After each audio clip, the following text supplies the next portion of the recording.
Hello dear friends, SSC GD കോൺസ്റ്റബിളിന് വേണ്ടിയിട്ടുള്ള general നോളേജിന്റെ മറ്റൊരു സെഷനിലേക്ക് എല്ലാവർക്കും സ്വാഗതം.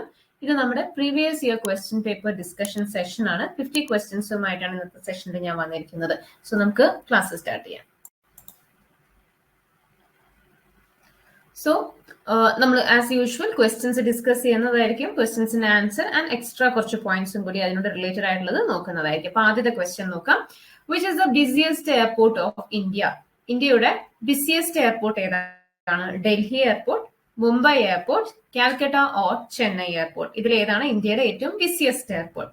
2009 വരെ മുംബൈ എയർപോർട്ട് ആയിരുന്നു ഏറ്റവും ബിസിയസ്റ്റ് എയർപോർട്ട്. എന്നാൽ 2009 ശേഷം ഇത് ഡൽഹി എയർപോർട്ട് ആണ്. ഓക്കെ, അപ്പൊ ഡൽഹി എയർപോർട്ട് ആണ് busiest airport of India since 2009.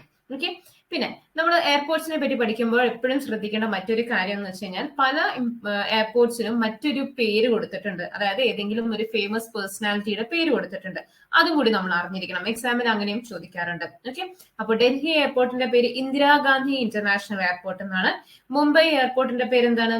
Chhatrapati Shivaji Maharaj international airport എന്നാണ്. കാൽക്കട്ട എയർപോർട്ടിന്റെ പേര് നേതാജി സുഭാഷ് ചന്ദ്രബോസ് ഇന്റർനാഷണൽ എയർപോർട്ട് എന്നാണ്. ആൻഡ് ചെന്നൈ എയർപോർട്ടിന്റെ ഓരോ ടെർമിനൽ, അതായത് ഡൊമസ്റ്റിക് ടെർമിനലിനും ഇന്റർനാഷണൽ ടെർമിനലിനും ഇവിടുത്തെ ഫോമർ ചീഫ് മിനിസ്റ്റേഴ്സിന്റെ പേരാണ് കൊടുത്തിരിക്കുന്നത്. ഡൊമസ്റ്റിക് ടെർമിനലിന്റെ പേര് കെ കാമരാജ് എന്നാണ്. ആൻഡ് ഇന്റർനാഷണൽ ടെർമിനലിന്റെ പേര് CN അന്നദുറായ് എന്നാണ്. ഓക്കെ, അപ്പൊ ഇങ്ങനെയുള്ള മറ്റു എയർപോർട്സിന്റെയും പേരുകൾ ഉണ്ടാകും. അത് പഠിച്ചു വെക്കുക. ബിസിയസ്റ്റ് എയർപോർട്ട് ഏതാണ്? ഡൽഹിയാണ്. അടുത്ത ചോദ്യം നോക്കാം. The most important feature of Indian parliament is it is a union legislature in India. It includes the president. It is bicameral. The upper house never dissolves. ഇതില് പല പോയിന്റ്സും ശരിയാണ് അല്ലെ? ഈ പോയിന്റ്സ് എല്ലാം തന്നെ ശരിയാണ്. പക്ഷെ മോസ്റ്റ് ഇമ്പോർട്ടന്റ് ഫീച്ചർ എന്താണെന്നാണ് ചോദിച്ചിരിക്കുന്നത്. ഓക്കെ, അത് ഏതാണ് ഈ മോസ്റ്റ് ഇമ്പോർട്ടന്റ് ഫീച്ചർ എന്ന് പറയുന്നത്? Most important feature option B ആണ്. That it includes the president. Because ബാക്കി പോയിന്റ്സ് വേറെ പല പാർലമെന്റിലും ആപ്ലിക്കബിൾ ആണ്. എന്നാൽ ഇന്ത്യൻ പാർലമെന്റിന്റെ ഒരു പ്രത്യേക ഫീച്ചർ ആണ് പ്രസിഡന്റും നമ്മുടെ പാർലമെന്റിന്റെ ഭാഗമാണ്. പാർലമെന്റ് എന്ന് പറയുമ്പോൾ, ഇന്ത്യൻ പാർലമെന്റ് എന്ന് പറയുമ്പോൾ ഇതിന് ബൈക്യാമറൽ ലെജിസ്ലേച്ചറും പ്രസിഡന്റും വരുന്നുണ്ട്. ബൈക്യാമറൽ ലെജിസ്ലേച്ചർ എന്ന് പറയുമ്പോൾ രാജ്യസഭയും ലോക്സഭയും വരുന്നുണ്ട്, പ്ലസ് പ്രസിഡന്റ്. ഇത് മൂന്നും കൂടി ചേരുന്നതാണ് നമ്മുടെ ഇന്ത്യൻ പാർലമെന്റ്. അപ്പൊ മോസ്റ്റ് എന്താ പറയാ ഇമ്പോർട്ടന്റ് ഫീച്ചർ എന്ന് പറയുന്നത് പ്രസിഡന്റ് ഇതിന്റെ ഒരു ഭാഗമാണെന്നാണ്.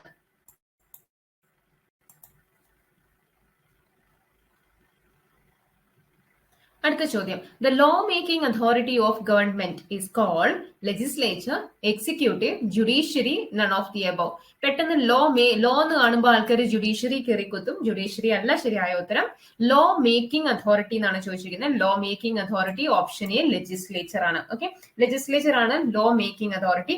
എക്സിക്യൂട്ടീവ്സ് എന്താ ചെയ്യുക? അത് അവർ ലോ ഇംപ്ലിമെന്റ് ചെയ്യാണ് ചെയ്യുന്നത്. And judiciary sees to it that laws are followed. എല്ലാ ലോസും കൃത്യമായി ഫോളോ ചെയ്തു വരുന്നുണ്ട് എന്ന് ഉറപ്പ് വരുത്തുന്ന ബോഡിയാണ് നമ്മുടെ ജുഡീഷ്യറി എന്ന് പറയുന്നത്. ഓക്കെ, അപ്പൊ law making authority of the government നമ്മുടെ ലെജിസ്ലേച്ചർ ആണ്. നാലാമത്തെ ചോദ്യം നോക്കാം. ഹിസ്റ്ററിയിൽ നിന്നിട്ടുള്ളതാണ്. Quit India movement was launched after the failure of which of the following? Quit India movement നമ്മുടെ 1942 നമ്മൾ തുടങ്ങിയ ക്വിറ്റ് ഇന്ത്യ മൂവ്മെന്റ് ആണ്. ഇത് ഈ കൊടുത്തിരിക്കുന്നതിൽ ഏതിന്റെ ഫെയിലിയറിന് ശേഷം നമ്മൾ സ്റ്റാർട്ട് ചെയ്ത മൂവ്മെന്റ് ആണ് quit India movement? August of, Cripps mission, cabinet mission or Shimla conference? ശരിയായ ഉത്തരം ഓപ്ഷൻ ബി ആണ്. ക്രിപ്സ് മിഷന്റെ ഫെയിലിയറിന് ശേഷം. എന്തായിരുന്നു ക്രിപ്സ് മിഷൻ? ഈ ക്വിറ്റ് ഇന്ത്യ മൂവ്മെന്റ് നടക്കുന്നത് നമ്മൾ കഴിഞ്ഞ ദിവസവും പഠിച്ചിരുന്നു ക്വസ്റ്റ്യൻ ആൻസർ സെഷനിൽ. സെക്കൻഡ് വേൾഡ് വാറിന്റെ സമയത്ത് ബ്രിട്ടീഷേഴ്സിന് ഇന്ത്യൻസിന്റെ സപ്പോർട്ട് വേണമായിരുന്നു. അതിന് വേണ്ടിയിട്ട് അവർ പല പല ഓഫേഴ്സും നമുക്ക് തരുന്നുണ്ടായിരുന്നു അല്ലെ? അതിലൊന്നായിരുന്നു നമ്മുടെ ക്രിപ്സ് മിഷൻ. ഓക്കെ, അപ്പൊ ക്രിപ്സ് മിഷൻ പ്രകാരം സർ സ്റ്റെഫർഡ് ക്രിപ്സ് ഇന്ത്യയിലേക്ക് വരികയും വാറിന്റെ സമയത്ത് ഇന്ത്യൻസിന്റെ സഹായം ചോദിച്ചു എന്ന് പറഞ്ഞു.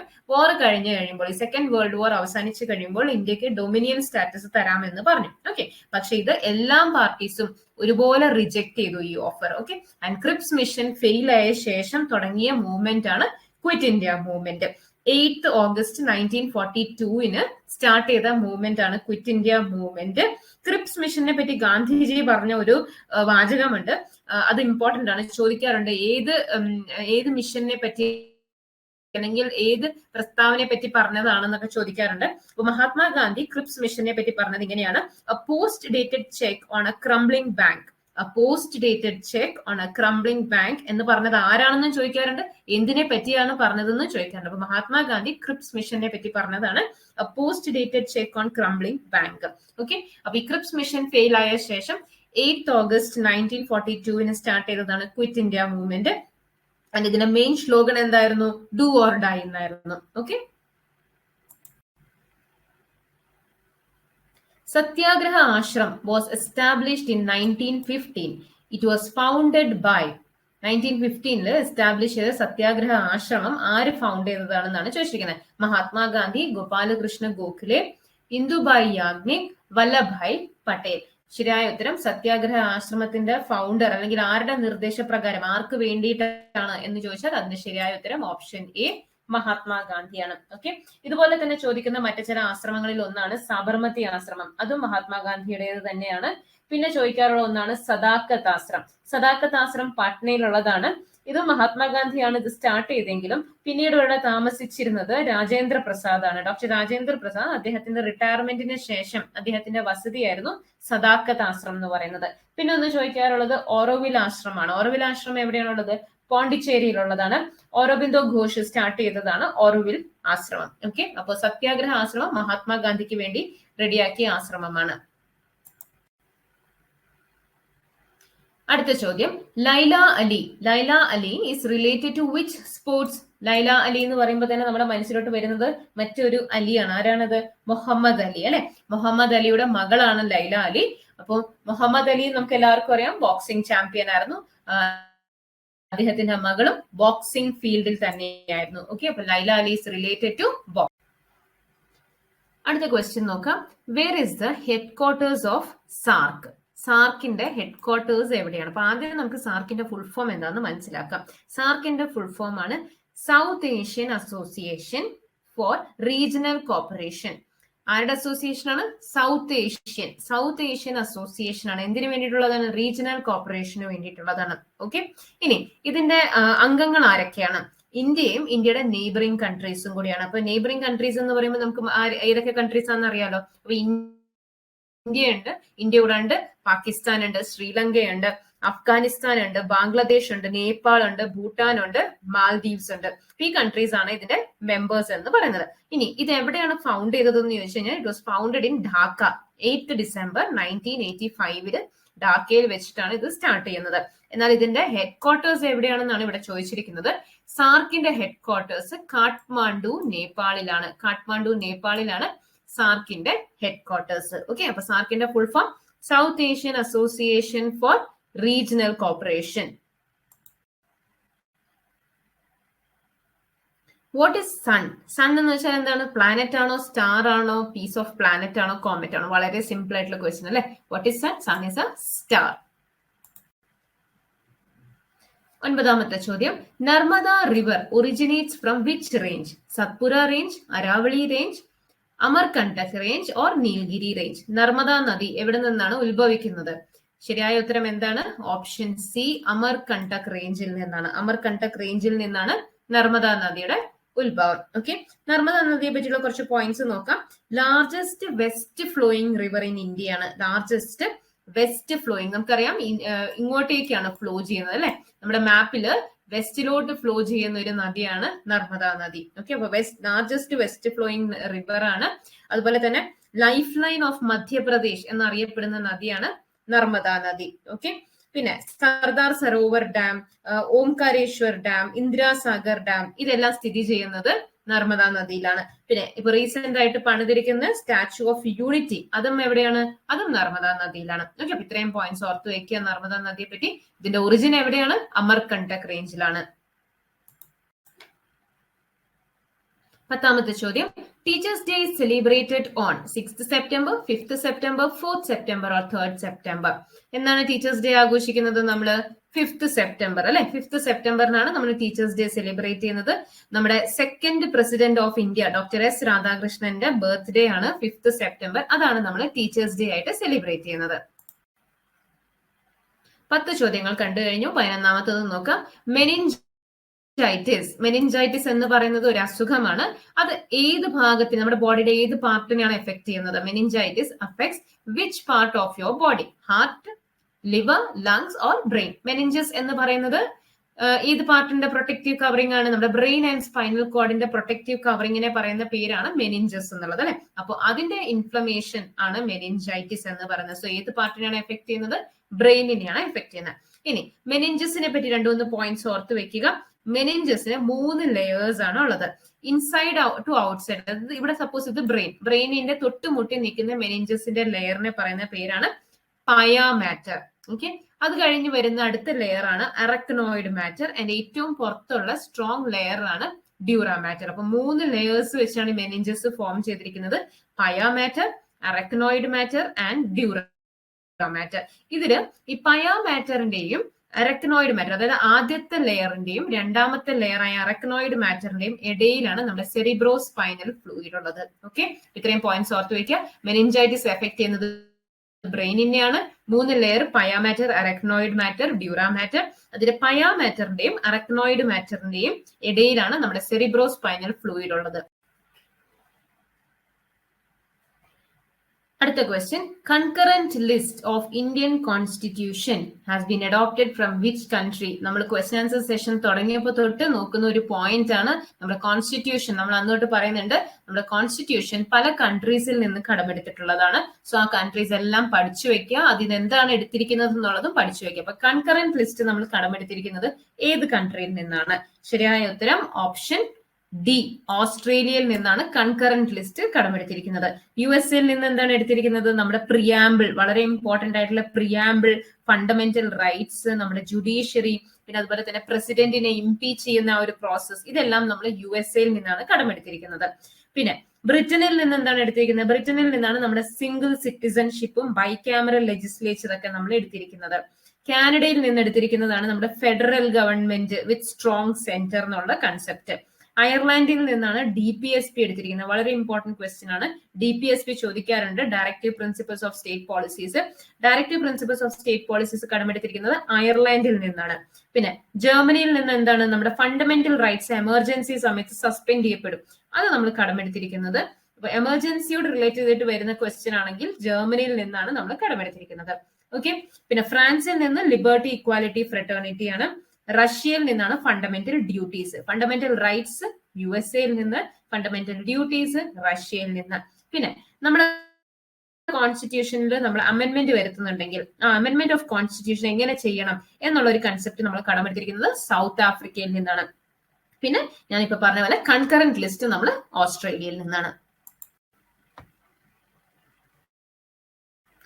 Which is not a Triratna of Jainism? ജൈനിസത്തിന് ത്രിരത്നാസ് ഉണ്ടെന്ന് നമ്മൾ പഠിച്ചിട്ടുള്ള കാര്യമാണ്. അപ്പൊ ഇതിൽ ഏതാണ് ഈ ത്രിരത്നാസിൽ വരാത്തത്? Right faith, right knowledge, right action, right living. ഇതിൽ ഏതാണ് ത്രിരത്നാസിൽ വരാത്തത്? ശരിയായ ഉത്തരം ഓപ്ഷൻ ഡി, റൈറ്റ് ലിവിങ് ആണ് ഇല്ലാത്തത്.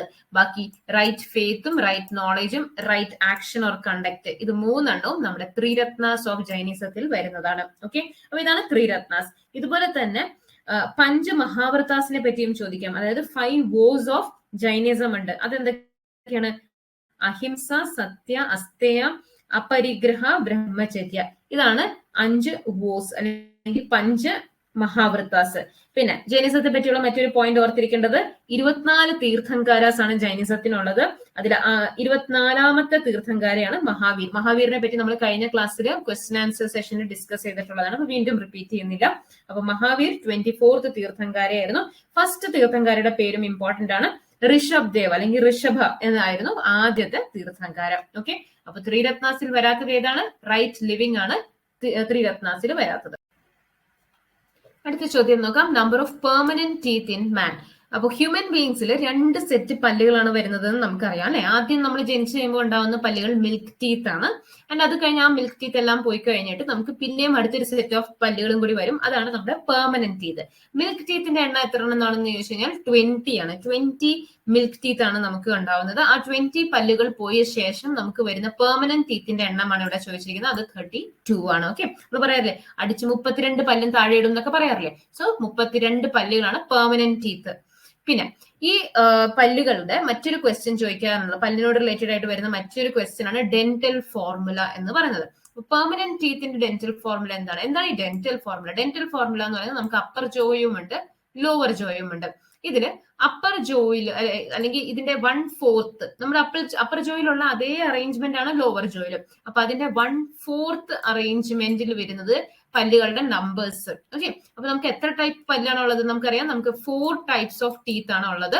ഇൻസിസേഴ്സ് ഉണ്ട്, കെനൈൻ ഉണ്ട്, പ്രീമോളാർ ഉണ്ട്, മോളാർ ഉണ്ട്. ഈ പല്ലിന്റെ ഫോർമുല, പല്ല് എങ്ങനെയാണ് അറേഞ്ച് ചെയ്തിരിക്കുന്നത്, അതാണ് ഡെന്റൽ ഫോർമുല. പെർമനന്റ് ടീത്ത് ആണെങ്കിൽ പെർമനന്റ് ടീത്തിന് ഡെന്റൽ ഫോർമുല എന്ന് പറയുന്നത് 2, 1, 2, 3 ആണ്. അതായത് 2 incisors, 1 canine, 2 premolar, 3 molar. Okay, ഇതായിരിക്കും അറേഞ്ച്മെന്റ്. ഈ നടുക്കുന്ന ബാക്കിലോട്ട് ഇതേപോലെയാണ് ഇപ്പുറത്തും അറേഞ്ച് ചെയ്തിരിക്കുന്നത്.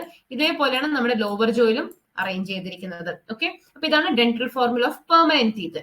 മിൽക്ക് ടീത്തിന്റെ ഫോർമുലയാണ് ചോദിച്ചിരിക്കുന്നതെങ്കിൽ അത് 2, 1, 0, 2 ആണ്. ഓക്കെ, അപ്പൊ മിൽക്ക് ടീത്തിൽ ഇല്ലാത്തതും പെർമനന്റ് ടീത്തിലും ഉള്ള പല്ല് ഏതാണെന്ന് ചോദിച്ചു കഴിഞ്ഞാൽ ഇതാണ്. ഇത് ഏതാണ്? പ്രീമോളാർ ആണ്. ഓക്കെ, പ്രീമോളാർ മിൽക്ക് ടീത്തിൽ ആബ്സെന്റ് ആണ്, പെർമനന്റ് ടീത്തിൽ പ്രസന്റ് ആണ്. ഓക്കെ, ഇനി നമ്മുടെ വിസ്റ്റം ടീത്ത്, ഉണ്ടല്ലോ, ലാസ്റ്റ് വരുന്ന നമ്മുടെ പല്ല്, ആ പല്ല് എന്ത് പല്ലാണ്? അത് നമ്മുടെ മോളാർ പല്ലുകളാണ്. ഓക്കെ, ലാസ്റ്റ് വരുന്ന പല്ലുകൾ എന്ന് പറയുന്നത് നമ്മുടെ മോളാർ ടീത്ത് ആണ്.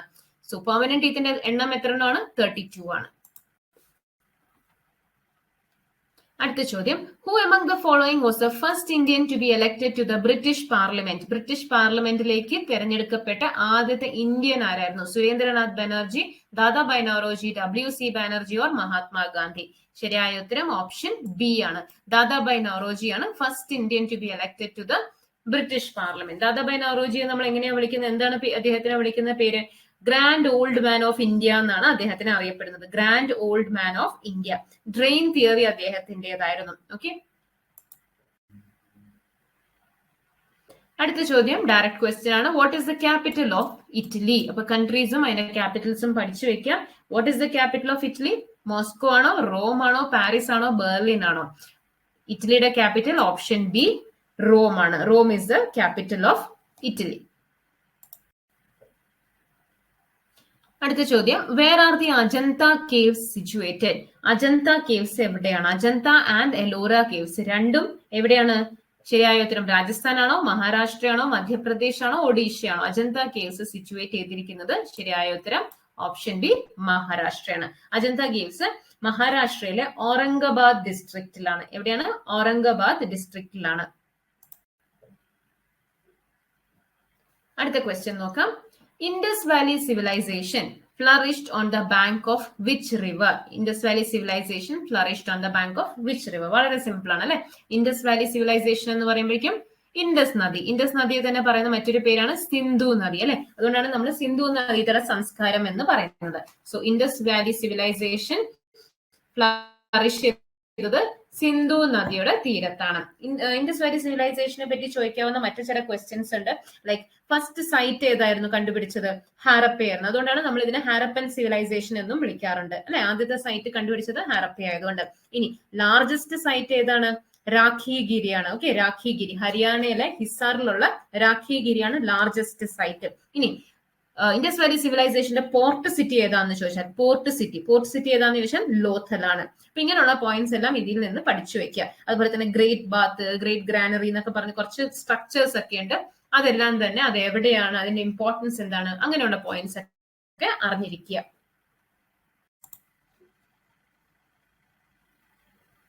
അടുത്ത ചോദ്യം, which amendment makes education a fundamental right to the children from 6 to 14 years? 6 to 14 years ഉള്ള ഏജ് ഗ്രൂപ്പിൽ വരുന്ന കുട്ടികൾക്ക് എഡ്യൂക്കേഷൻ എന്ന് പറയുന്നത് അവരുടെ ഒരു മൗലിക അവകാശം ആയിട്ട് ആക്കിയത് ഏത് അമെന്റ്മെന്റ് വഴിയാണ്? 44th അമെന്റ്മെന്റ് ആണോ, 86th അമെന്റ്മെന്റ് ആണോ, 56th അമെന്റ്മെന്റ് ആണോ, അതോ 101st അമെന്റ്മെന്റ് വഴിയാണോ? ശരിയായ ഉത്തരം ഓപ്ഷൻ സി, 86th അമെന്റ്മെന്റ് വഴി. 86th അമെന്റ്മെന്റ് ആക്ട് 2002 വഴിയാണ് എഡ്യൂക്കേഷൻ 6 to 14 years ഓൾഡ് കുട്ടികൾക്ക് എഡ്യൂക്കേഷൻ അതൊരു ഫണ്ടമെന്റൽ റൈറ്റ് ആക്കി മാറ്റിയത്. ആൻഡ് അതോടുകൂടി 21A എന്ന് പറഞ്ഞ ആർട്ടിക്കിളും ആഡ് ചെയ്തു. ഓക്കെ, സോ ഇതിന്റെ ഭാഗമായി ആഡ് ചെയ്ത ആർട്ടിക്കിൾ ഏതാണെന്ന് ചോദിച്ചാൽ ആർട്ടിക്കിൾ 21A എ ആണ് ആഡ് ചെയ്തത്. ഇനി ഈ ഒരു അമെന്റ്മെന്റ് വന്നപ്പോൾ ഫണ്ടമെന്റൽ ഡ്യൂട്ടീസിലും മാറ്റം വന്നു. ബിക്കോസ് കുട്ടികൾക്ക് ഫണ്ടമെന്റൽ റൈറ്റ് ആണ് എഡ്യൂക്കേഷൻ എങ്കിൽ അവരുടെ പാരന്റ്സിനും ഗാർഡിയൻസിനും കുട്ടികൾക്ക് എഡ്യൂക്കേഷൻ നൽകുക എന്നുള്ളത് അവരുടെ ഫണ്ടമെന്റൽ ഡ്യൂട്ടി ആയി മാറി. ഓക്കെ, അപ്പൊ അങ്ങനെ ചേർത്ത ഫണ്ടമെന്റൽ ഡ്യൂട്ടിയാണ് article 51A. Okay, 21A fundamental right ആണ്, 51A ഫണ്ടമെന്റൽ ഡ്യൂട്ടി ആണ്. 86th Amendment 2002. 20th question നോക്കാം. Adhai Din Ka Jhonpra was built by. Adhai Din Ka Jhonpra was built by Akbar, Qutbuddin Aibak, Shah Jahan or Jahangir. ശരിയായ ഉത്തരം ഓപ്ഷൻ ബി, കുതുബ്ദീൻ ഐബക് ആണ്. കുതുബ്ദീൻ ഐബക് ആരായിരുന്നു? നമ്മുടെ സ്ലേവ് ഡൈനസ്റ്റിയുടെ സ്ഥാപകനായിരുന്നു കുതുബ്ദീൻ ഐബക്. നമ്മുടെ ഡൽഹി സൽത്തനത്തിന്റെ അണ്ടർ വരുന്ന ആദ്യത്തെ ഡൈനസ്റ്റിയാണ് സ്ലേവ് ഡൈനസ്റ്റി. അതിന്റെ സ്ഥാപകനായിരുന്നു കുതുബ്ദീൻ ഐബക്. അദ്ദേഹം പണിയിച്ചതാണ് അഢായി ദിൻ കാ ഝോപ്പഡ. മറ്റൊരു ഇമ്പോർട്ടന്റ് ആയിട്ടുള്ള മോണ്യുമെന്റ് അദ്ദേഹം പണിയിച്ചത് ഏതാണ്? നമ്മുടെ കുതുബ് മിനാർ ആണ്. ഓക്കെ, അപ്പൊ കൺഫ്യൂസ്ഡ് ആവരുത്. കുതുബ് മിനാർ പണിയിച്ചത് കുതുബ്ദീൻ ഐബക് ആണ്, എന്നാൽ അത് അദ്ദേഹത്തിന് വേണ്ടിയിട്ടല്ല, ഇൻ ഓണർ ഓഫ് ഒരു സൂഫി സെയിന്റ് ഖ്വാജ കുതുബ്ദീൻ ബക്തിയാർ കാക്കി, അദ്ദേഹത്തിന്റെ ഓണറിൽ പണിയിച്ചതാണ്. ഓക്കെ, അപ്പോ കുതുബ്ദീൻ ഐബക്കിനെ പറ്റി ഓർത്തിരിക്കേണ്ട പോയിന്റ്സ് എന്തൊക്കെയാണ്? അദ്ദേഹമാണ് സ്ലേവ് ഡൈനസ്റ്റിയുടെ ഫൗണ്ടർ. അതുപോലെ തന്നെ അഢായി ദിൻ കാ ഝോപ്പഡ, പിന്നെ കുതുബ് മിനാർ, ഇതെല്ലാം പണിയിച്ചത് അദ്ദേഹമാണ്. അടുത്ത question, who is the vice chairman of Niti Aayog? Chairman എന്ന് ചോദിച്ചാൽ പലർക്കും അറിയാം അല്ലെ. വൈസ് ചെയർമാൻ ആരാണ്? Rajeev Kumar, Amitabh Kant, Narendra Modi, VK Saraswat. Vice chairman of Niti Aayog Rajeev Kumar ആണ്. ഓക്കെ, ചെയർമാൻ ആരാണ്? ചെയർമാൻ പ്രൈം മിനിസ്റ്റർ തന്നെയാണ്, അതായത് നരേന്ദ്രമോദിജിയാണ് ചെയർമാൻ ഓഫ് നീതി ആയോഗ് എന്ന് പറഞ്ഞത്. നീതി ആയോഗ് എന്ന് പറഞ്ഞത് ഏത് ബോഡിയെ മാറ്റിയിട്ട് ഫോം ചെയ്തതാണ്? നമ്മുടെ പ്ലാനിംഗ് കമ്മീഷൻ മാറ്റി അതിന്റെ പകരം വന്നതാണ് നീതി ആയോഗ് എന്ന് പറയുന്നത്. ഓക്കെ, സോ ഇതിന്റെ വൈസ് ചെയർപേഴ്സൺ ആരാണ്? രാജീവ് കുമാർ ആണ്. നെക്സ്റ്റ് ക്വസ്റ്റ്യൻ നോക്കാം, ജോഗ്രഫിയിൽ നിന്നുള്ളതാണ്.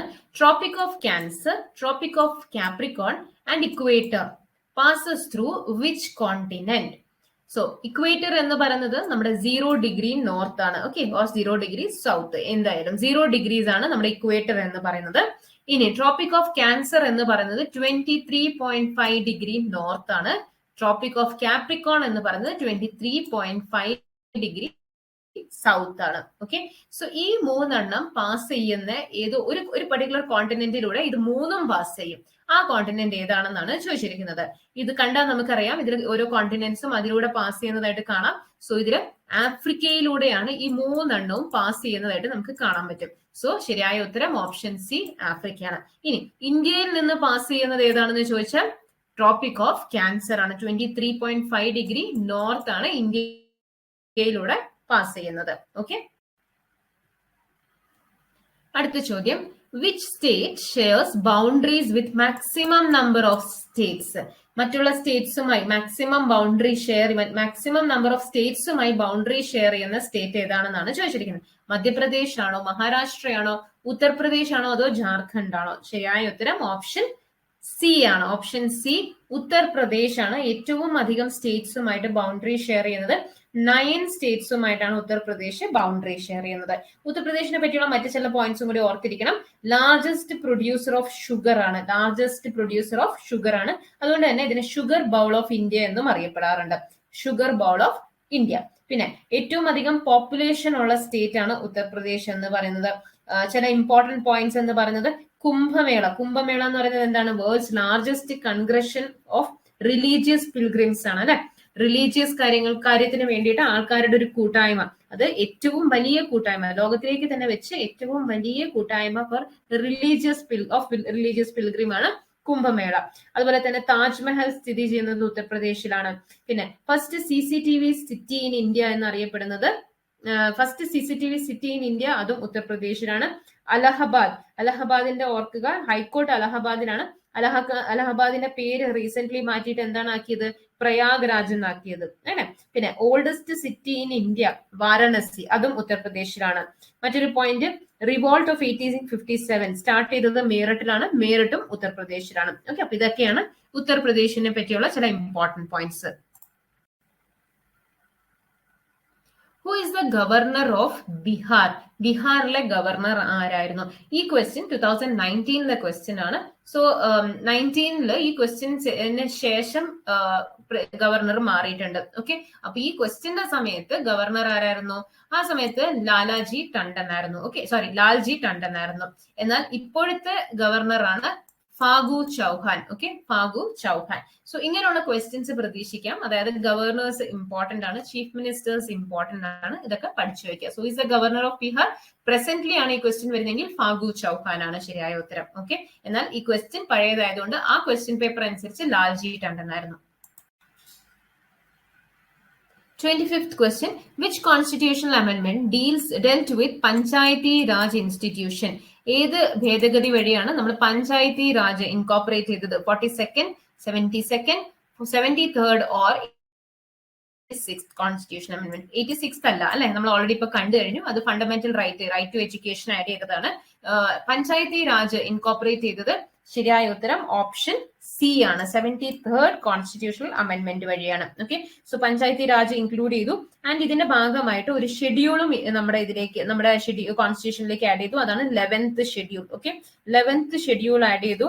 പിന്നെ അതുപോലെ തന്നെ പാർട്ട് 9 വന്നു. ഓക്കെ, അപ്പൊ പാർട്ടിലും എഡിഷൻ വന്നു. 9th പാർട്ട് ആഡ് ചെയ്തു, ഷെഡ്യൂൾ 11 ആഡ് ചെയ്തു. ആർട്ടിക്കിൾസ് 243, 243A, 243O വരെ ഉള്ളത് ആഡ് ചെയ്യേണ്ടി വന്നു. പിന്നെ 74th കോൺസ്റ്റിറ്റ്യൂഷണൽ അമെന്റ്മെന്റ് ഇതിന്റെ കൂടെ തന്നെ നമുക്ക് നോക്കാം. അത് പ്രകാരം മുനിസിപ്പാലിറ്റി, ഓക്കെ, അപ്പൊ മുനിസിപ്പാലിറ്റീസ് ഇൻകോപ്പറേറ്റ് ചെയ്തത് 74th കോൺസ്റ്റിറ്റ്യൂഷണൽ അമെന്റ്മെന്റ് വഴിയാണ്. ഓക്കെ, ആൻഡ് അതിന്റെ ഭാഗമായിട്ട് നമ്മൾ പാർട്ട് 9A കൊണ്ടുവന്നു. പാർട്ട് 9 എന്ന് പറയുന്നത് പഞ്ചായത്തി രാജ് ആണ്. പാർട്ട് 9A എന്ന് പറയുന്നത് മുനിസിപ്പാലിറ്റീസ് ആണ്. ഷെഡ്യൂളും വന്നു, അത് ഷെഡ്യൂൾ 12 ആണ്. ഷെഡ്യൂൾ 11 എന്ന് പറയുന്നത് നമ്മൾ പഞ്ചായത്തി രാജിന് വേണ്ടിയിട്ട് കൊടുത്തിരിക്കുന്നതാണ്. ഷെഡ്യൂൾ 12 മുനിസിപ്പാലിറ്റീസിനെ പറ്റിയാണ്. അപ്പൊ ഓർക്ക് 73, 74. 73 പഞ്ചായത്തി രാജും 74 മുനിസിപ്പാലിറ്റീസും. അടുത്ത ചോദ്യം, what is the capital of Chola എംപയറിന്റെ ക്യാപിറ്റൽ എന്തായിരുന്നു? വാഞ്ചി, തഞ്ചാവൂർ, മധുരൈ ഓർ തിരുച്ചിറപ്പള്ളി? ശരിയായ ഉത്തരം ഓപ്ഷൻ ബി, തഞ്ചാവൂർ ആയിരുന്നു ചോളാസിന്റെ ക്യാപിറ്റൽ എന്ന് പറയുന്നത്. ചോളാസിന്റെ സ്ഥാപകൻ ആരായിരുന്നു എന്ന് ചോദിച്ചു കഴിഞ്ഞാൽ വിജയാലിയായിരുന്നു ചോള ഡൈനസ്റ്റിയുടെ ഫൗണ്ടർ എന്ന് പറയുന്നത്. അദ്ദേഹം പല്ലവാസിന്റെ ഫ്യൂഡേറ്ററി ആയിരുന്നു. പല്ലവാസ് വീക്ക് ആയപ്പോൾ അദ്ദേഹം ചോള എംപയർ സ്ഥാപിക്കുകയാണ് ചെയ്തത്. ഇതിന്റെ മെയിൻ റൂളേഴ്സ് എന്ന് പറഞ്ഞ് ഓർത്ത് വെക്കേണ്ടത് രാജരാജയും അതുപോലെ തന്നെ രാജേന്ദ്ര വണ്ണുമാണ്. ഓക്കെ, രാജരാജയും രാജേന്ദ്ര വൺ. രാജരാജയുടെ കോൺട്രിബ്യൂഷൻ ആണ് നമ്മുടെ രാജരാജേശ്വരി ടെമ്പിൾ തഞ്ചാവൂർ ഉള്ളത്. ആൻഡ് രാജേന്ദ്ര വണ്ണിനെ പറ്റി നമ്മൾ ഓർത്തിരിക്കേണ്ട ഒരു പോയിന്റ് എന്ന് പറയുന്നത് അദ്ദേഹം ആൻഡമാൻ നിക്കോബാർ അതുപോലെ തന്നെ ഒറീഷ, ബംഗാൾ, ബർമ ഈ സ്ഥലങ്ങളിലേക്കൊക്കെ സ്പ്രെഡ് ചെയ്തിട്ടുണ്ടായിരുന്നു ഈ ഒരു എംപയർ. ആൻഡ് അദ്ദേഹം ഗംഗ ക്രോസ് ചെയ്തത് കൊണ്ട് അദ്ദേഹത്തിന് തന്നെ കൊടുത്ത ടൈറ്റിൽ ആണ് ഗംഗൈ കൊണ്ട ചോള. ഓക്കെ, ഗംഗൈ കൊണ്ട ചോള. ആൻഡ് അദ്ദേഹം പണിത് സിറ്റിയാണ് ഗംഗൈ കൊണ്ട ചോളപുരം. ഗംഗൈ കൊണ്ട ചോളപുരം ഓർക്കുക. അപ്പൊ ഗംഗൈ കൊണ്ട ചോളപുരം ആരാണ് സ്ഥാപിച്ചത്? രാജേന്ദ്ര വൺ. ചോള എംപയറിലെ റൂളറായ രാജേന്ദ്ര വൺ ആണ്. അടുത്ത ചോദ്യം, what is the retirement age of supreme Court judge? Supreme Court ജഡ്ജസിന്റെ റിട്ടയർമെന്റ് ഏജ് എത്രയാണ്? 55, 58, 62, 65? ശരിയായ ഉത്തരം ഓപ്ഷൻ ഡി, 65 ഇയേഴ്സ് ആണ്. എന്നാൽ ഇവിടെ ചോദിച്ചിരുന്നത് ഹൈക്കോർട്ട് ജഡ്ജസിന്റെ ആണെന്നുണ്ടെങ്കിൽ എന്തായിരിക്കും? 62 ഇയേഴ്സ് ആയിരിക്കും. ഓക്കെ, അപ്പൊ സുപ്രീം കോർട്ട് ജഡ്ജസിന്റെ റിട്ടയർമെന്റ് ഏജ് 65 ഇയേഴ്സ് ആണ്. ഹൈക്കോർട്ട് ജഡ്ജസിന്റെ 62 ഇയേഴ്സ് ആണ്. അടുത്ത ചോദ്യം, under which schedule of the constitution does the oath and affirmation of members of legislature, minister and judges come? ഇപ്പൊ നമ്മുടെ സത്യപ്രതിജ്ഞ, ലെജിസ്ലേച്ചേഴ്സിന്റെ മെമ്പേഴ്സും മിനിസ്റ്റേഴ്സിന്റെയും ജഡ്ജസിന്റെയും ഒക്കെ സത്യപ്രതിജ്ഞ കൊടുത്തിരിക്കുന്നത് ഏത് ഷെഡ്യൂളിലാണെന്നാണ് ചോദിച്ചിരിക്കുന്നത്. Schedule 3, 4, 5 or 6? ശരിയായ ഉത്തരം ഷെഡ്യൂൾ 3യിലാണ്. നമുക്ക് നോക്കാം ഷെഡ്യൂൾസിൽ ഏതൊക്കെയാണുള്ളതെന്ന്. സോ ബേസിക്കലി ഷെഡ്യൂൾസ് എന്ന് പറയുന്നത് എന്താണ്? ഷെഡ്യൂൾസ് എന്ന് പറയുന്നത് ലിസ്റ്റ് ആണ്. നമ്മുടെ കോൺസ്റ്റിറ്റ്യൂഷനിലെ പലതിലും ലിസ്റ്റുകൾ കൊടുത്തിട്ടുണ്ട്. ആ ലിസ്റ്റ് ആണ് ഈ ഷെഡ്യൂൾസ് എന്ന് പറയുന്നത്. So list in constitution which categorises and tabulates bureaucratic activities and government policies. ഒരു ടാബുലർ ഫോമിൽ കൊടുത്തിരിക്കുന്ന ലിസ്റ്റ് ആണ് ഷെഡ്യൂൾ എന്ന് പറയുന്നത്. ഒറിജിനലി നമ്മുടെ കോൺസ്റ്റിറ്റ്യൂഷൻ എഴുതി തയ്യാറാക്കിയപ്പോൾ അതിൽ 8 ഷെഡ്യൂൾസ് ആണ് ഉണ്ടായിരുന്നത്. പക്ഷെ ഇപ്പോൾ പ്രസന്റ്ലി 12 ഷെഡ്യൂൾസ് ആണ് ഉള്ളത്. ഓക്കെ, 12 ഷെഡ്യൂൾസ് ആണ് ഇപ്പൊ പ്രസന്റ്ലി ഉള്ളത്. ഈ ഷെഡ്യൂൾസിന്റെ പഠിക്കാനുള്ള ട്രിക്ക് ആണ് ഈ കൊടുത്തിരിക്കുന്നത്. Tears of old PM. ഇത് 12 ലെറ്റേഴ്സ് ഉണ്ട്, ഓരോന്നേയും ഓരോ ഷെഡ്യൂളിനെ പറ്റിയുള്ളതാണ്. ടിയേഴ്സ് ഓഫ് ഓൾഡ് PM നമുക്ക് നോക്കാം. ഓക്കെ, അപ്പൊ നമുക്ക് നോക്കാം ഓരോന്ന് എന്താണ് പറയുന്നത്, ഓരോ ഷെഡ്യൂളിൽ എന്താണ് കൊടുത്തിരിക്കുന്നതെന്ന്. അപ്പൊ ഫസ്റ്റ് ഷെഡ്യൂൾ എന്ന് പറയുന്നത് T ആണ്. ഫസ്റ്റ് ഷെഡ്യൂളിൽ കൊടുത്തിരിക്കുന്നത് ഇന്ത്യയുടെ ടെറിട്ടറീസ് ആണ്. ഓക്കെ, അപ്പൊ ഇന്ത്യയിലെ എത്ര സ്റ്റേറ്റ്സ് ഉണ്ട്, എത്ര യൂണിയൻ ടെറിട്ടറീസ് ഉണ്ട്, അതിന്റെ ടെറിട്ടറി ഡിമാർക്കേഷൻ, അതാണ് നമ്മുടെ ആദ്യത്തെ ഷെഡ്യൂളിൽ കൊടുത്തിരിക്കുന്നത്. ഓക്കെ, രണ്ടാമത്തെ ഷെഡ്യൂളിൽ എന്താണ് കൊടുത്തിരിക്കുന്നത്? എമോളിമെന്റ്സ് ആണ്, salaries. Okay, salaries and emoluments of president, governors, ബാക്കിയുള്ളവരുടെ സ്പീക്കറിന്റേതും ചെയർമാനിന്റെ അവരുടെ അങ്ങനെയുള്ള ആൾക്കാരുടെ ഒക്കെ സാലറീസിനെ പറ്റി പറയുന്നതാണ് സെക്കൻഡ് ഷെഡ്യൂൾ. തേർഡ് ഷെഡ്യൂൾ നമ്മളിപ്പോ കണ്ടു, ഓത്ത് ആൻഡ് അഫർമേഷൻസ് ആണ്. ഓക്കെ, അഫർമേഷൻസ്, അതാണ് ഈ A എന്ന് കൊടുത്തിരിക്കുന്നത്. ഇനി നാലാമത്തെ ഷെഡ്യൂൾ എന്താണ്? നാലാമത്തെ ഷെഡ്യൂളില് സ്റ്റേറ്റ്സിനും യൂണിയൻ ടെറിട്ടറീസിനും രാജ്യസഭയിലേക്കുള്ള സീറ്റുകൾ ഉണ്ടല്ലോ, നമ്പർ ഓഫ് സീറ്റ് വ്യത്യാസം ഉണ്ടല്ലോ ഓരോ സ്റ്റേറ്റിനും ഓരോ യൂണിയൻ ടെറിട്ടറീസിനും, അത് എത്രയൊക്കെയാണ് അലോക്കേറ്റ് ചെയ്തിരിക്കുന്നത്, ആ ലിസ്റ്റ് കൊടുത്തിരിക്കുന്നതാണ് നമ്മുടെ നാലാമത്തെ ഷെഡ്യൂൾ. അപ്പൊ നാലാമത്തെ ഷെഡ്യൂളിൽ രാജ്യസഭയിലേക്കുള്ള സീറ്റ് അലോക്കേഷനെ പറ്റിയാണ് കൊടുത്തിരിക്കുന്നത്. അഞ്ചാമത്തെ ഷെഡ്യൂൾ എന്താണ്? ഷെഡ്യൂൾഡ് ഏരിയാസ്, അതായത് administration and control of scheduled areas and scheduled tribes, അതാണ് അഞ്ചാമത്തെ ഷെഡ്യൂൾ കൊടുത്തിരിക്കുന്നത്. ആറാമത്തെ ഷെഡ്യൂൾ എന്താണ്? Other scheduled areas. Other scheduled areas എന്ന് പറയുന്നതിൽ വരുന്നത് നോർത്ത് ഈസ്റ്റേൺ സ്റ്റേറ്റ്സിൽ വരുന്ന ട്രൈബൽ ഏരിയാസിന്റെ അഡ്മിനിസ്ട്രേഷൻ ആണ്. ഓക്കെ, അപ്പൊ അഞ്ചാമത്തെ ഷെഡ്യൂളിൽ ഷെഡ്യൂൾഡ് ഏരിയാസ് ആൻഡ് ഷെഡ്യൂൾഡ് ട്രൈബ്സിന്റെ കൺട്രോൾ ആൻഡ് അഡ്മിനിസ്ട്രേഷൻ ആണ്. എന്നാൽ അതിന് നോർത്ത് ഈസ്റ്റേൺ സ്റ്റേറ്റ്സിന് വേണ്ടിയിട്ട് സെപ്പറേറ്റ് ഒരു ഷെഡ്യൂൾ ഉണ്ട്, അതാണ് സിക്സ്ത് ഷെഡ്യൂൾ, അതാണ് അതർ ഷെഡ്യൂൾഡ് ഏരിയാസ് എന്ന് പറയുന്നത്. ഏഴാമത്തതിൽ കൊടുത്തിരിക്കുന്നത് എന്താണ്? ഏഴാമത്തിൽ ഫെഡറൽ സ്ട്രക്ചറിനെ പറ്റിയാണ്, അതായത് distribution of power between union and state government. നമുക്കറിയാം 3 ലിസ്റ്റ് ഉണ്ട്, യൂണിയൻ ലിസ്റ്റ് ഉണ്ട്, സ്റ്റേറ്റ് ലിസ്റ്റ് ഉണ്ട്, കൺകറന്റ് ലിസ്റ്റ് ഉണ്ട് എന്നൊക്കെ അറിയാം. അതിലാണ് നമ്മുടെ പവർ ഡിസ്ട്രിബ്യൂഷനെ പറ്റി പറഞ്ഞിരിക്കുന്നത്. ഏതെല്ലാം കാര്യങ്ങളിൽ യൂണിയൻ ഗവൺമെന്റിന് തീരുമാനമെടുക്കാം, ഏതിന് സ്റ്റേറ്റ് ഗവൺമെന്റിന് എടുക്കാം, ഏതിന് രണ്ടുപേർക്കും കൂടി എടുക്കാം, അതാണ് നമ്മുടെ 3 ലിസ്റ്റ്. അപ്പൊ അതിനെപ്പറ്റി പറയുന്നതാണ് നമ്മുടെ ഏഴാമത്തെ ലിസ്റ്റ്. ഓക്കെ, അപ്പൊ അതാണ് ഫെഡറൽ സ്ട്രക്ചർ, F. ഇനി അടുത്തത് വീണ്ടും ഒരു O വരുന്നുണ്ട്, അത് നമ്മുടെ ഒഫീഷ്യൽ ലാംഗ്വേജസ്. 22 ഒഫീഷ്യൽ ലാംഗ്വേജസ് ആണ് നമുക്ക് പ്രസന്റ്ലി ഉള്ളത്. ആ ഒഫീഷ്യൽ ലാംഗ്വേജസിന്റെ ലിസ്റ്റ് ആണ് ഇതിൽ കൊടുത്തിരിക്കുന്നത്. 9th വൺ എന്ന് പറയുന്നത് ലാൻഡ് റിഫോംസ്, അതിന്റെ ആക്ട് ആൻഡ് റെഗുലേഷൻസിനെ പറ്റി പറയുന്നതാണ്. ഓക്കെ, 10th വൺ എന്താണ്? 10th വണ്ണിലാണ് ആന്റി ഡിഫെക്ഷൻ ലോ. ഓക്കെ, കൂറുമാറ്റ നിരോധന നിയമം, അതിനെ പറ്റി പറയുന്നതാണ് ഈ 10ാമത്തെ ഷെഡ്യൂൾ. ഓക്കെ, ചോദിക്കാറുണ്ട്, 10ാമത്തെ ഷെഡ്യൂൾ ഇമ്പോർട്ടന്റ് ആണ്. പിന്നെ 11ഉം 12ഉം നമ്മളിപ്പോ കണ്ടു. 11ൽ എന്താണ്? നമ്മുടെ പഞ്ചായത്തി രാജിനെ പറ്റിയാണ്, ആൻഡ് 12ാമത്തത് മുനിസിപ്പാലിറ്റീസിനെ പറ്റിയാണ്. അപ്പൊ ഇതാണ് നമ്മുടെ ടിയേഴ്സ് ഓഫ് ഓൾഡ് PM എന്ന് പറയുന്ന 12 ഷെഡ്യൂൾസ്. ഓക്കെ, അടുത്ത ക്വസ്റ്റ്യൻ നോക്കാം. President of India take oath in front of, ആരാണ് പ്രസിഡന്റ് ഓഫ് ഇന്ത്യക്ക് സത്യവാചകം ചൊല്ലിക്കൊടുക്കുന്നത്? പ്രൈം മിനിസ്റ്റർ ആണോ, chief justice of supreme court ആണോ, സ്പീക്കർ ആണോ, അതോ വൈസ് പ്രസിഡന്റ് ആണോ? ശരിയായ ഉത്തരം option B, chief justice of India ആണ്. ചീഫ് ജസ്റ്റിസ് ഓഫ് ഇന്ത്യ ആണ് പ്രസിഡന്റിന് സത്യവാചകം ചൊല്ലിക്കൊടുക്കേണ്ടത്. പ്രൈം മിനിസ്റ്ററിന് ആരാണ്? പ്രസിഡന്റ് ആണ്. കൗൺസിൽ ഓഫ് മിനിസ്റ്റേഴ്സിന് പ്രസിഡന്റ് ആണ്. അതുപോലെ തന്നെ നമ്മുടെ പ്രോട്ടം സ്പീക്കർ എന്ന് പറഞ്ഞ ഒരു വ്യക്തിയുണ്ട്. പ്രോട്ടം സ്പീക്കർ ആരാണ്? പ്രോട്ടം സ്പീക്കർ എന്ന് പറയുന്നത് സ്പീക്കറിനെ അപ്പോയിന്റ് ചെയ്യുന്നതിന് തൊട്ട് മുമ്പ് വരെ ആ ഒരു റോൾ പ്ലേ ചെയ്യുന്ന ഒരു വ്യക്തിയുണ്ട്, അതാണ് പ്രോട്ടം സ്പീക്കർ. ഈ പ്രോട്ടം സ്പീക്കറിനും പ്രസിഡന്റ് ആണ് സത്യവാചകം ചൊല്ലിക്കൊടുക്കുന്നത്, വൈസ് പ്രസിഡന്റിനും അതെ. ഓക്കെ, അപ്പൊ വൈസ് പ്രസിഡന്റിന്, പ്രൈം മിനിസ്റ്ററിന്, കൗൺസിൽ ഓഫ് മിനിസ്റ്ററിന്, പ്രോട്ടം സ്പീക്കറിന്, ഇവർക്ക് എല്ലാവർക്കും പ്രസിഡന്റ് ആണ് സത്യവാചകം ചൊല്ലിക്കൊടുക്കേണ്ടത്. പ്രസിഡന്റിന് ചീഫ് ജസ്റ്റിസ് ഓഫ് ഇന്ത്യ ആണ്. ഓക്കെ, ഇനി സ്പീക്കറിന് ആരാണ് സത്യവാചകം ചൊല്ലിക്കൊടുക്കുന്നത്? സ്പീക്കറിന് പ്രോട്ടേം സ്പീക്കർ ആണ് സത്യവാചകം ചൊല്ലിക്കൊടുക്കുന്നത്. Okay, which of the following resigned as vice president to contest for the office of president? Vice president സ്ഥാനത്ത് നിന്ന് രാജിവെച്ച് പ്രസിഡന്റ് സ്ഥാനത്തേക്ക് വേണ്ടി മത്സരിച്ചത് ഇവരിൽ ആരാണെന്നാണ് ചോദിച്ചിരിക്കുന്നത്. Doctor S Radhakrishnan, VV Giri, Fakhruddin Ali Ahmed, Neelam Sanjiva Reddy. ശരിയായ ഉത്തരം ഓപ്ഷൻ ബി, VV ഗിരിയാണ്. VV ഗിരിയാണ് വൈസ് പ്രസിഡന്റ് സ്ഥാനത്ത് നിന്ന് രാജിവെച്ച് പ്രസിഡന്റ് സ്ഥാനത്തേക്ക് മത്സരിച്ച വ്യക്തി. അടുത്ത question, equinox is days are longer than night, days and nights are equal, days are shorter than night, none of the above. Equinox എന്ന് പറഞ്ഞ ടേം അതിന്റെ അർത്ഥം എന്താണ്? അതിന്റെ അർത്ഥം എന്ന് പറയുന്നത് ഡേ ആൻഡ് നൈറ്റ് ഈക്വൽ ആണ്. ഓക്കെ, അപ്പൊ ഒരു വർഷം 2 പ്രാവശ്യമാണ് ഇക്വിനോക്സ് ഉണ്ടാവുന്നത്. First time around March 20th ആ ഒരു ടൈമിലാണ്. എക്സാക്ട് അല്ല, അങ്ങോട്ടോ ഇങ്ങോട്ടോ ഡേയ്സ് മാറാം. സോ അറൌണ്ട് മാർച്ച് 20th ആണ് ഇത് ഉണ്ടാവുന്നത്. And second time September 23rd ആ ഒരു റേഞ്ചിലാണ് ഉണ്ടാവുന്നത്. ഓക്കെ, അപ്പൊ ഇക്വിനോക്സ് എന്ന് പറയുന്നത് എന്താണ്? ഡേയ്സും നൈറ്റ്സും ഈക്വൽ ലെങ്തിലായിരിക്കും.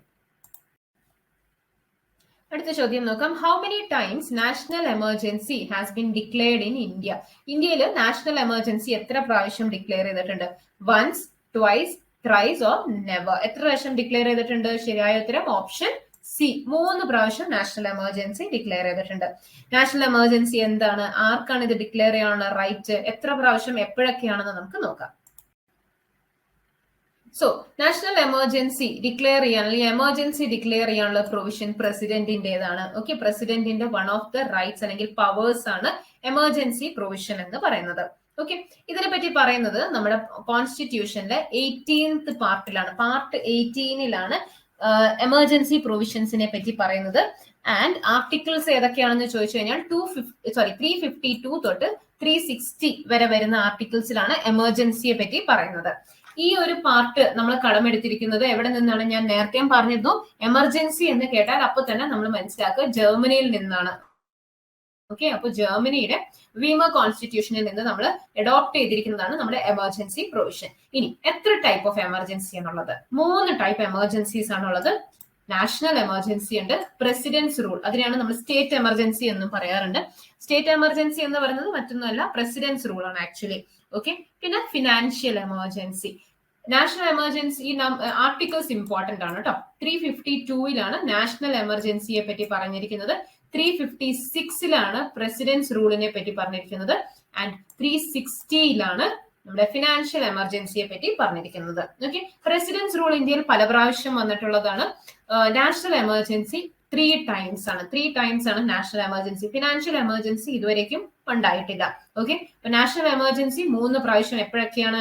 1962 ഇൻഡോ ചൈന വാറിന്റെ സമയത്ത് നാഷണൽ എമർജൻസി ഡിക്ലെയർ ചെയ്തിരുന്നു.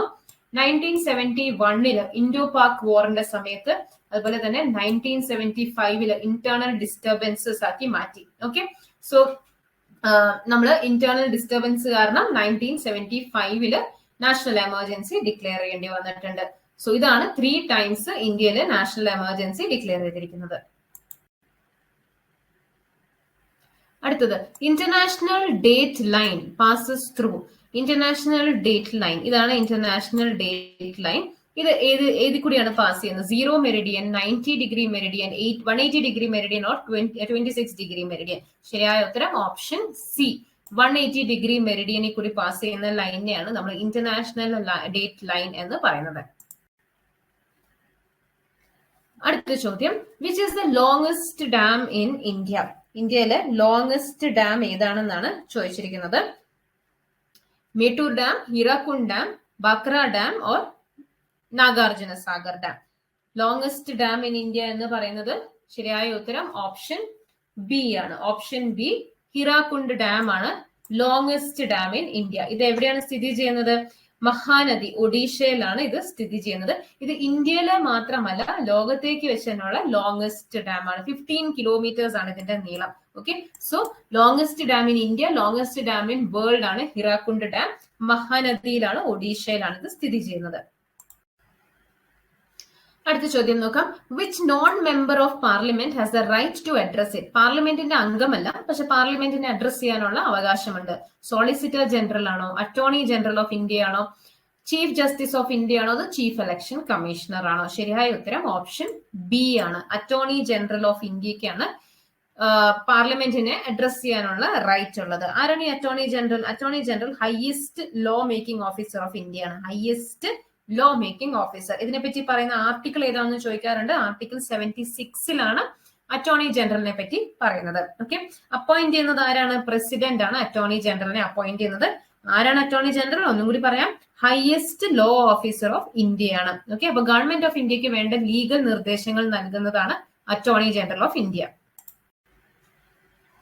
അടുത്ത ചോദ്യം, Razia Sultana was a daughter of Humayun, Qutbuddin Aibak, Iltutmish or Balban? Razia Sultana, Razia സുൽത്താനയുടെ ഇമ്പോർട്ടൻസ് എന്താണ്? ഇന്ത്യയുടെ ഒരേ ഒരു അല്ലെങ്കിൽ ആദ്യത്തേതും ഒരേ ഒരു Muslim lady who ever ruled ഇന്ത്യയാണ്. Okay, so first and only Muslim lady who ever ruled ഇന്ത്യയാണ് റസിയ സുൽത്താന. റസിയ സുൽത്താന സ്ലേവ് ഡൈനസ്റ്റിയിൽ ബിലോങ് ചെയ്തിരുന്ന റൂളർ ആയിരുന്നു. അവര് ഇൽതുത്മിഷിന്റെ മകളായിരുന്നു. ഓക്കെ, ഇൽതുത്മിഷ് ആരായിരുന്നു? കുത്തുബ്ദീൻ ഐബക്ക് കഴിഞ്ഞ് വന്ന അടുത്ത സ്ലേവ് ഡൈനസ്റ്റിയുടെ റൂളർ ആയിരുന്നു. കുത്തുബ്ദീൻ ഐബക്ക് ആണ് സ്ലേവ് ഡൈനസ്റ്റിയുടെ സ്ഥാപകൻ. അദ്ദേഹത്തിന് ശേഷം വന്ന അടുത്ത റൂളറാണ് ഇൽതുത്മിഷ്. അദ്ദേഹത്തിന്റെ സ്ലേവ് ആയിരുന്നു, അദ്ദേഹത്തിന്റെ മരുമകനായിരുന്നു ഇൽതുത്മിഷ്. ഇൽതുത്മിഷിന്റെ മകളായിരുന്നു Razia Sultana. Okay, Indian tricolour was design by, അതായത് ഇന്ത്യൻ ഫ്ലാഗ് ഡിസൈൻ ചെയ്തത് ആരാണ്? Mahatma Gandhi, Pingali Venkayya, Rabindranath Tagore, Subhash Chandra Bose. Indian tricolour design ചെയ്തത് ഓപ്ഷൻ ബി പിംഗാളി വെങ്കയ്യയാണ്. അടുത്ത ചോദ്യം നോക്കാം. Who decides whether a bill is money or not? ഒരു ബില്ല് അത് പാർലമെന്റിൽ വരുമ്പോൾ അത് മണി ബില്ലാണോ അല്ലയോ എന്ന് തീരുമാനിക്കുന്നത് ആരാണ്? പ്രൈം മിനിസ്റ്റർ ആണോ, ചെയർമാൻ ഓഫ് രാജ്യസഭയാണോ, സ്പീക്കർ ഓഫ് ലോക്സഭയാണോ, അതോ പ്രസിഡന്റ് ആണോ?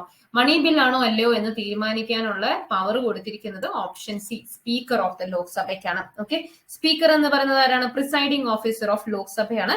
ലോക്സഭ മെമ്പേഴ്സിൽ നിന്ന് തിരഞ്ഞെടുക്കുന്ന ഒരു വ്യക്തിയാണ് സ്പീക്കർ ആകുന്നത്.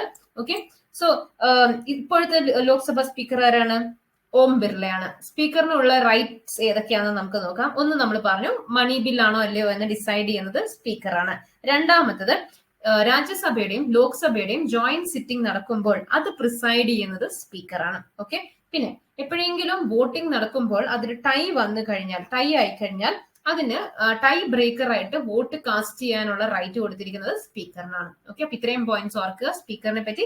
ഇപ്പോഴത്തെ സ്പീക്കർ ആരാണ്? ഓം ബിർളയാണ് present speaker. Which city is known as Manchester of India? Manchester of India എന്നറിയപ്പെടുന്ന സിറ്റി ഏതാണ്? അസം ആണോ, കർണാടകയാണോ, അഹമ്മദാബാദ് ആണോ, മുംബൈ ആണോ? മാഞ്ചസ്റ്റർ ഓഫ് ഇന്ത്യ എന്നറിയപ്പെടുന്നത് ഓപ്ഷൻ സി, അഹമ്മദാബാദ് ആണ്. 40th ക്വസ്റ്റ്യൻ നോക്കാം. Which river is known as sorrow of Bihar? Sorrow of Bihar എന്നറിയപ്പെടുന്ന നദി ഏതാണ്? Brahmaputra, Narmada, Kosi or Ganga?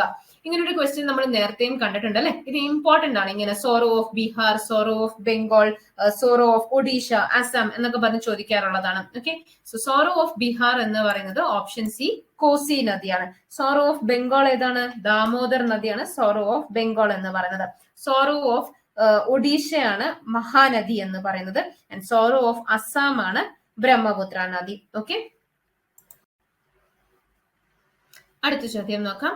Which article of Indian constitution deals with right to equality before law? Right to equality, റൈറ്റ്സിനെ പറ്റിയാണ് ഇവിടെ പറയുന്നത്. സോ നമ്മുടെ കോൺസ്റ്റിറ്റ്യൂഷന്റെ പാർട്ട് 3 റൈറ്റ്സിനെ പറ്റി പറയുന്നത്. പാർട്ട് 3 ആർട്ടിക്കിൾ 12 തൊട്ട് 35 വരെയുള്ള ആർട്ടിക്കിൾസിലാണ് നമ്മുടെ ഓരോരോ റൈറ്റ്സിനെ പറ്റി പറഞ്ഞിരിക്കുന്നത്. അതിൽ ഏത് ആർട്ടിക്കിളിലാണ് റൈറ്റ് ടു ഇക്വാലിറ്റിയെ പറ്റി പറഞ്ഞിരിക്കുന്നത്? Right to equality before law, right to ഇക്വാലിറ്റിയെ പറ്റി പറയുന്ന ആർട്ടിക്കിൾസ് 14 തൊട്ട് 18 വരെയുള്ള ആർട്ടിക്കിൾസ് ആണ്.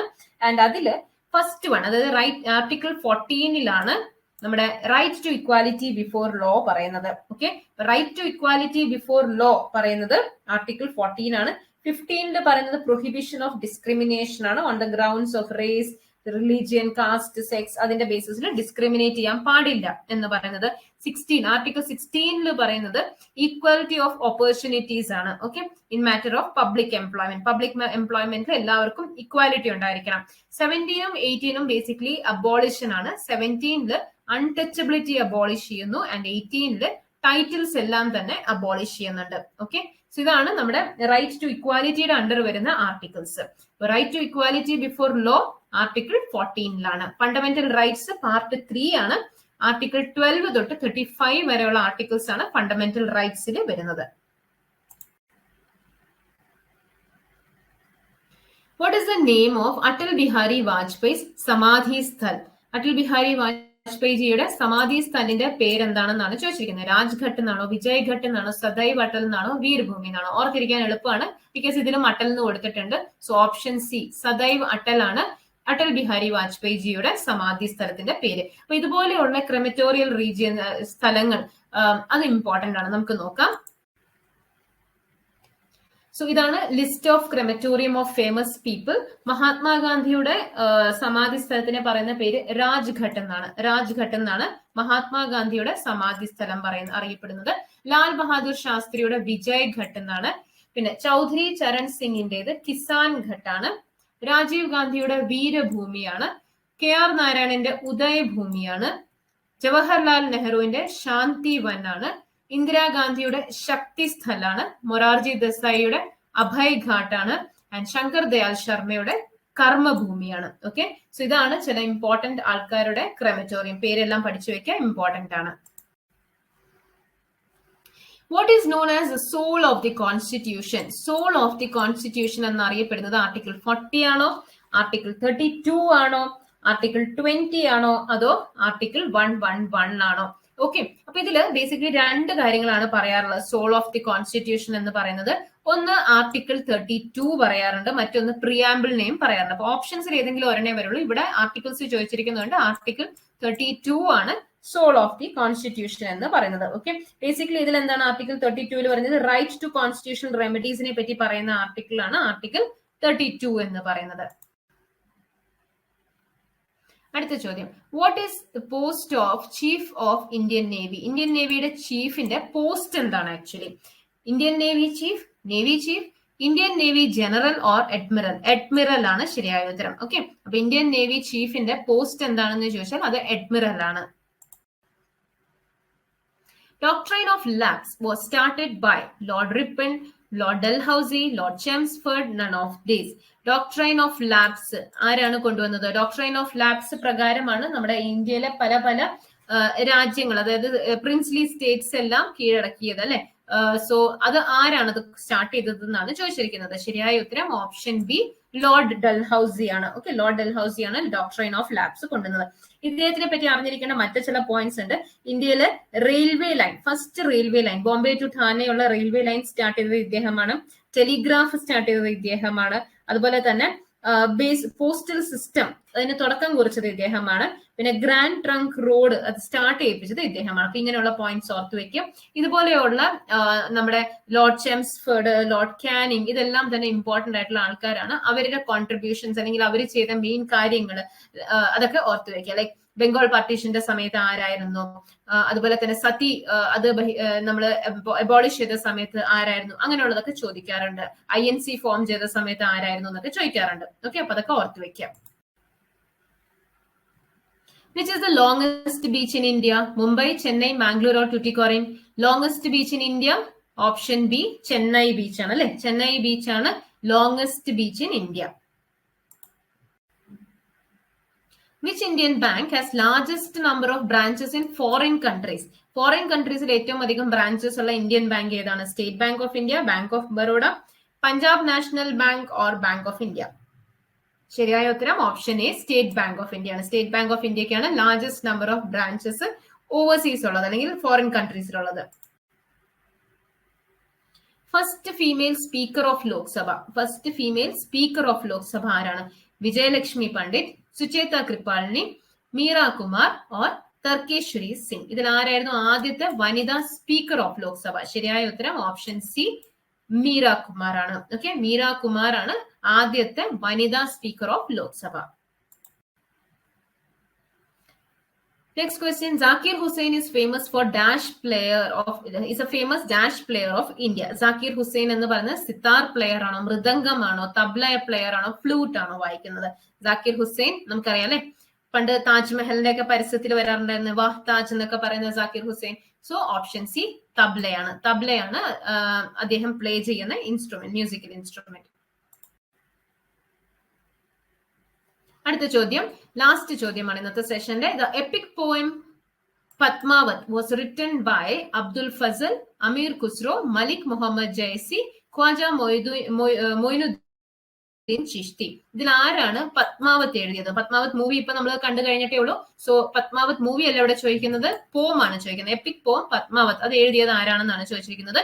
ഓപ്ഷൻ സി, മലിക് മുഹമ്മദ് ജൈസി ആണ് പത്മാവത് എഴുതിയത്. ഓക്കെ,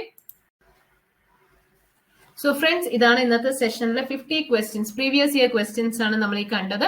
സോ ഇതുപോലെയുള്ള maximum number of questions solve ചെയ്യാൻ ശ്രമിക്കാം. ഒരു ക്വസ്റ്റ്യൻ കാണുമ്പോൾ നമുക്ക് ഒരു ഐഡിയ കിട്ടും എങ്ങനെയുള്ള ക്വസ്റ്റ്യൻസ് നമുക്ക് എക്സ്പെക്ട് ചെയ്യാം എന്നുള്ളത് അല്ലെ. അപ്പോൾ എക്സാമ്പിൾ പറയുകയാണെന്നുണ്ടെങ്കിൽ നമ്മൾ ഗവർണർ ചോദിച്ചിട്ടുണ്ട്, അപ്പൊ ഗവർണേഴ്സിനെ പറ്റി നമുക്ക് ചോദിക്കാൻ ചാൻസ് ഉണ്ട്, ഡാംസിനെ പറ്റി ചോദിക്കാൻ ചാൻസ് ഉണ്ടെന്ന് നമുക്ക്. അപ്പൊ ഇങ്ങനെ ഇതിൽ നിന്ന് നമുക്ക് ഒരു ഐഡിയ കിട്ടും നമ്മൾ ഏതെല്ലാം റീജിയൻസ് കൂടുതൽ കോൺസെൻട്രേറ്റ് ചെയ്ത് പഠിക്കണം എന്നുള്ളത്. ഓക്കെ, അപ്പൊ ഇതുപോലെയുള്ള സെഷനുമായി നമുക്ക് അടുത്തൊരു ക്ലാസ്സിൽ കാണാം. അതുവരേക്കും എല്ലാവർക്കും നന്ദി, നമസ്കാരം.